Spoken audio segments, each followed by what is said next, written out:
What up, what up, what up? Welcome into Orange and Brown 365. I am your host, as always, Jeremy Somerville. Welcome into a rainy but warm Tuesday here in the city by the shores of Lake Erie, Cleveland, Ohio. Welcome in. What a Super Bowl we had. Quick show here, as always. We do about 10 minutes, maybe 15.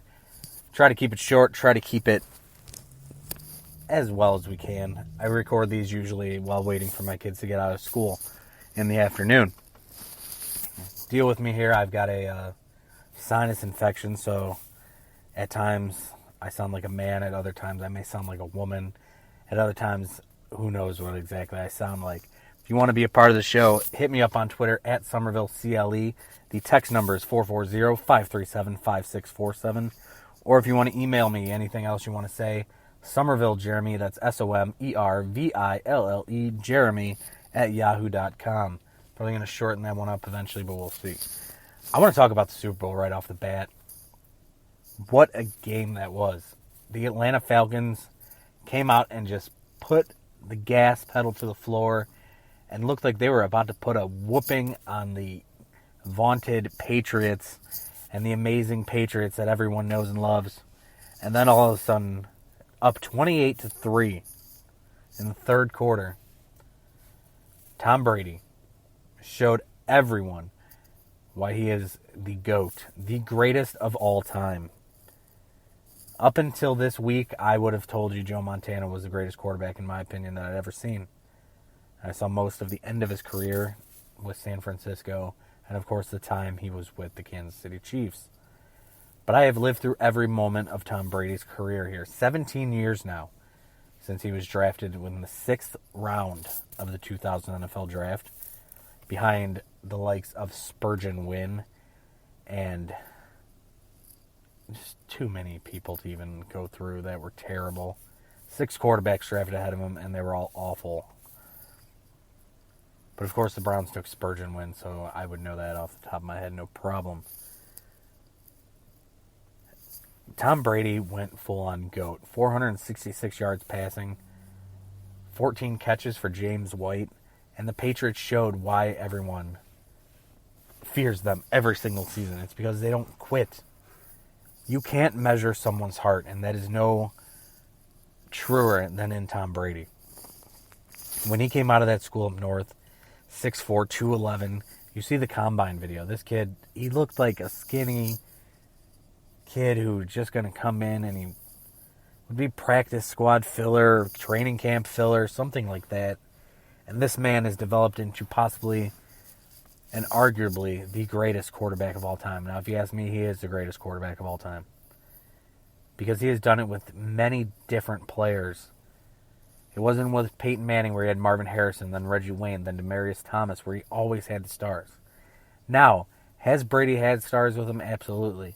But guys like Kevin Falk, guys like James White, guys like that who have made their names as just role players elsewhere, came in and were huge. Danny Woodhead, huge pieces to this Patriots dynasty.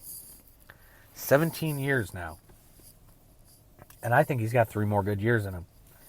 I believe he'll play by the time he's done. It'll be 20 years. It'll be 2020. And that is why we come up to our next point here, talking about the Super Bowl, won by the New England Patriots 34-28 in overtime. That is why I believe Jimmy Garoppolo will be available. And I know in the past 3 episodes we've talked about Garoppolo. Garoppolo this, Garoppolo that. What would we give up for him? If you believe this guy is the quarterback of the future, like I've said in previous shows, and I've written about on orangeandbrown365.com, if you believe this guy is the future for the next 7 to 10 years, or hopefully 17 years, possibly he's 25, I'm going to be 26 by the time the NFL season starts, there is no price that is too much. Now, if you're wrong, it's going to make you look like a fool, but if you're right, there's nothing that you can say is too much. You look at some trades, the Sam Bradford trade, different kind of deal, because that was in training camp, a 1st and a 4th for Bradford. Because the Vikings needed a quarterback after Bridgewater went down, because they thought they could reach the playoffs and possibly the Super Bowl. Now, of course, they didn't do either, But they did that trade. You can't look at that and compare Garoppolo trade to that because they had to make that trade. It was a necessity. They had to figure something out. They needed a quarterback, and that was their best bet. So who do you compare this trade to? You look at maybe the Matt Castle trade. Chiefs gave up a second rounder. You look at the Alex Smith trade. Chiefs, once again, gave up a second rounder. And that was the top of the second round, of the 33rd pick. They gave it to the 49ers. Quick, off the top of your head, who did the 49ers take with the 33rd pick? See, no one really remembers that part. But we know that the Chiefs were in the playoffs this year, made to the second round, and they were beaten by the Steelers, but they were still in the playoffs.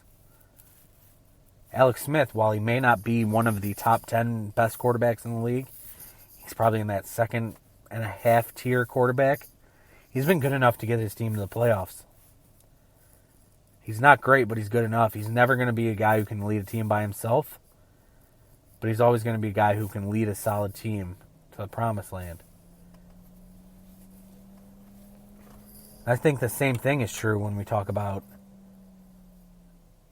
a guy like Jimmy Garoppolo. How good is he? Is he going to be a Tom Brady who can raise a team's play level to beyond that of any other quarterback? Is he a Peyton Manning type? Or is he a guy like Alex Smith, Andy Dalton? That is the problem. We need to figure out exactly who he is to find out his true value. Would I give up the 12th pick? Possibly right now.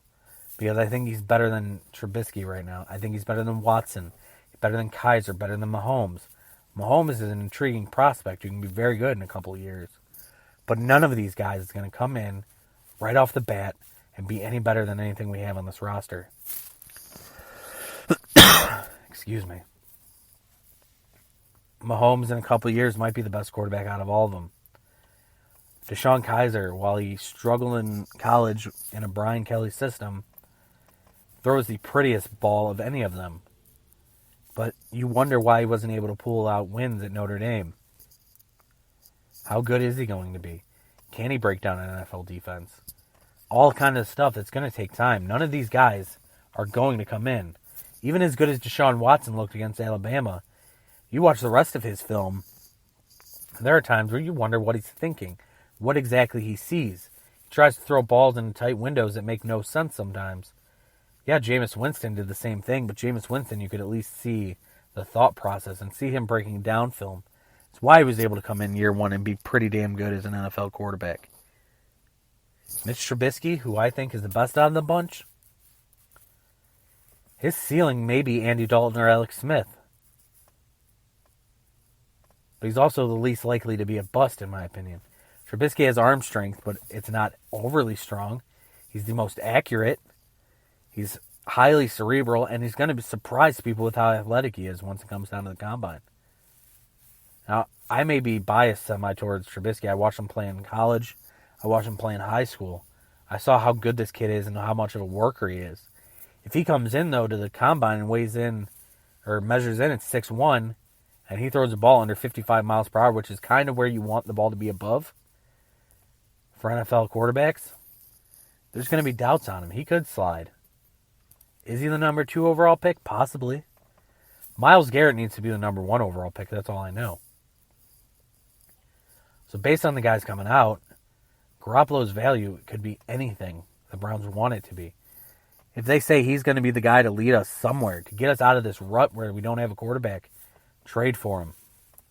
Do what you have to do. But don't expect them to do it until March. Don't expect them to make any kind of move until they can really take and get their hands on these other quarterbacks. Until you can get your hands on a Garoppolo, or a Trubisky, a Kaiser, or Mahomes, maybe even a Brad Kaya, a Watson. Until you can really see what you have in those guys that you're going to be with, you can't go against anything. You can't bid against yourself. You can't truly see what you have.